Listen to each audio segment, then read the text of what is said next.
of the packaging and he is broken. Hey, what's up you guys? Artemis Prime here doing another NECA figure review on the Batman Classic TV Series 1/4 scale NECA action figure. This review is brought to you by ToyNewsEye.com. Check them out for all the latest in action figure news. And I gotta give a huge thanks to the awesome Mr. Joe Capone. If you're in the local San Francisco Bay Area, check out his spot. It's called Sports and Toys. Check him out. Link to his Facebook is in the description. If not, you can find this figure at Big Bad Toy Store. Big. Get your big badass toys at BigBadToyStore.com.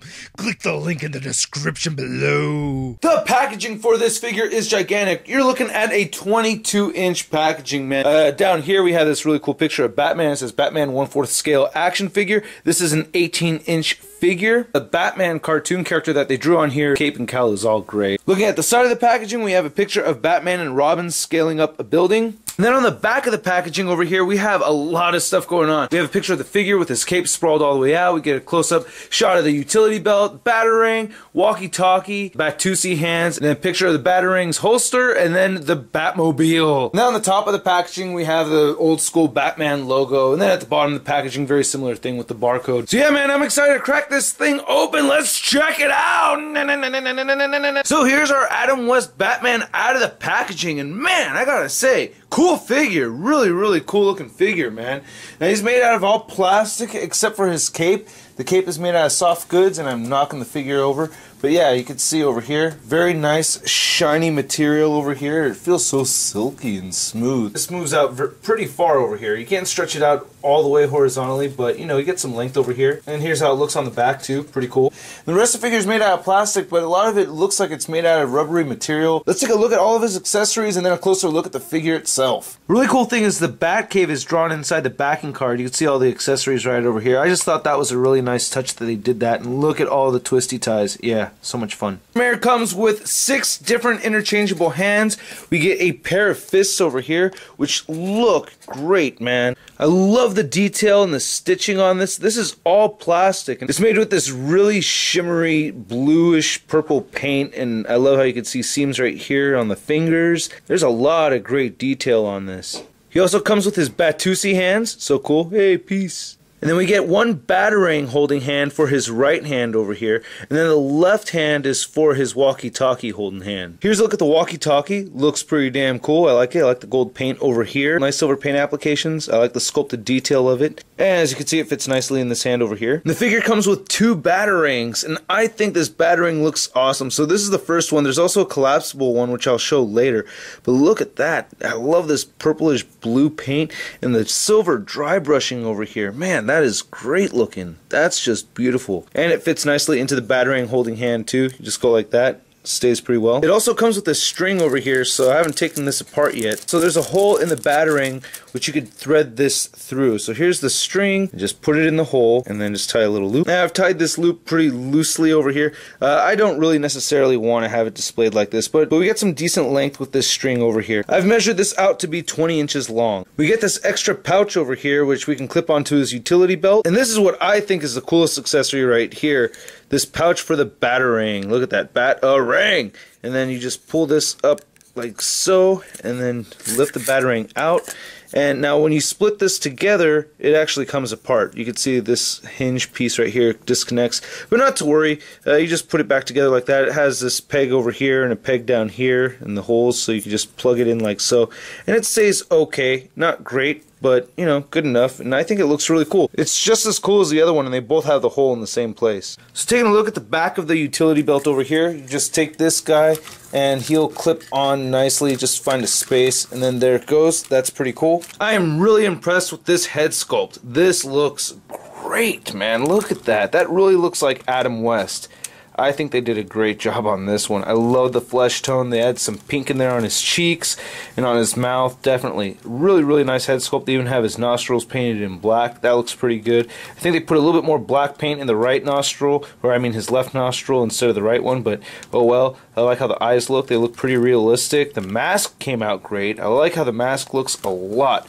And I really like this paint. Again, this shiny purplish blue paint looks great. damn, that looks like Adam West. Looking at parts like his ear over here, you think it's made out of fabric, but it's really not. Nope. And then looking at the bottom of the cowl over here, you could lift this part up. This is made out of like a rubbery material right here, and then you can see the cape is held together by a chain. The rest of the figure is a very matte colored gray. I like how the bat symbol came out. That's pretty clean. And then you have these seams right here on his shoulders. That looks alright. And the gloves though, man, the gloves I'm really impressed with. Jeez, this looks awesome. Rotate that around and you can see the fins on it, and these are pliable plastic material. They don't feel like they're gonna break. And going from his belly to his utility belt over here, looks pretty nice. You can see the bat symbol right there and this gold buckle. And then you can pop this open right over here and it says communicator. That's pretty sweet. And then you just close that right back up. And the rest of the utility belts is very bright yellow, and the shorts look very realistic. And then he's got like these marks right there in his crotch pits, but it's not a big deal. I really like the transition in the joints. I really like how you can see the kneecap over there, but it still has a knee swivel and a bend. And I really like these boots. This came out really nice. Appearance wise, I think these boots are great, man. Look at that. Does he have peg holes at the bottom of his feet? No, he doesn't. So the articulation on this figure is pretty impressive. I do like it. There are some points that frustrate me, mostly the lack of an ankle pivot, but his head does move up a reasonable amount. It's a little bit like that. It moves down pretty far. You can rotate the head side to side, and it does have a neck pivot over here, so that's pretty cool. And there is some neck articulation over here, so it moves at the neck as well. So that's pretty good. A lot of articulation over here with the head. The shoulders move upward, they move outward. They rotate right here at the bicep. I do recommend using a hair dryer for these bicep joints. They're pretty tight for me. He does have double jointed elbows that move all the way in like that. He just hit himself in the head. He does have glove rotation right over here. His wrists move down and up, and you can rotate them side to side. He does have this diaphragm joint over here, which I find to be pretty useless since he has a waist joint. It doesn't really crunch forward much at all. I'm trying to get it to move, and that kind of sucks. I like the wrinkles they sculpted right here on the side of that. That's pretty nice. But anyway, he does have a good waist joint. The waist joint's pretty easy to move, and it does crunch a little bit at the waist as well, and you can get a pivot too. And the legs move outward, these really thick joints right here. You can't get him to kick forward due to the shorts being a pliable material. It will move forward a little bit, just that much. He has a single jointed knee that's really tough to get in, and it doesn't really bend at 90 degrees. That's a little frustrating. It also rotates at the knee, and then the feet kind of suck, I'm not going to lie. They can rotate side to side, and that's it. Not much of an ankle pivot at all. Can't move it down or up without me feeling like I'm going to break it, but he does have toe articulation, so that's cool. So the figure is marketed as an 18-inch figure, but in reality it stands closer to 19.5 inches tall, which I'm not complaining at all whatsoever. That's pretty cool. And here's Batman standing next to the NECA 18-inch Mark 7 Iron Man figure. Now, this Batman figure does have the same problem that I had with this one, in which he does not stand too easily. The lack of ankle articulation, it just really makes the figure hard to stand. It's kind of scary. Like when I have this guy set up, he's leaning against the wall. I can't stand watching him fall anymore. So I'm going to do the same thing with this guy. And here's Batman standing next to Hot Toys Avengers Hulk. I love that figure. And here he is compared to the Mattel 6-inch 2-pack Batman figure that came with the Robin. And yeah, God, this guy is a giant over here. So yeah, man, this is a $100 figure. I have to say, for $100, you're getting a lot of cool stuff. I recommend this. If you're asking for my opinion, I say go ahead and get it if you get a chance to get it. $100 for this guy isn't bad. I think he sells for like $85 or something like that at Big Bad Toy Store, plus the shipping. I mean, I think it's totally worth it. The falling over thing is an issue. I heard that NECA will be issuing stands later on that you could buy separately, which would be a very cool thing. So I will be looking forward to those. But aside from that and this weak diaphragm joint thing that I don't really like too much, I think it's an awesome figure. So yeah, I hope you guys liked my video. Hit the like button if you liked it. Leave a comment, please, and subscribe if you haven't already. And I'll catch you guys later. Peace.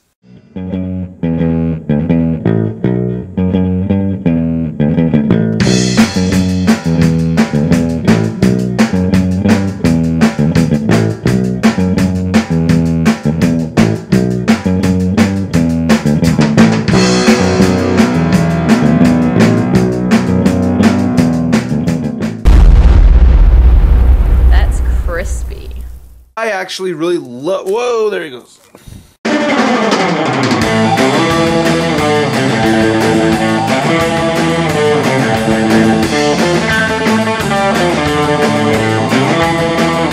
Thank you.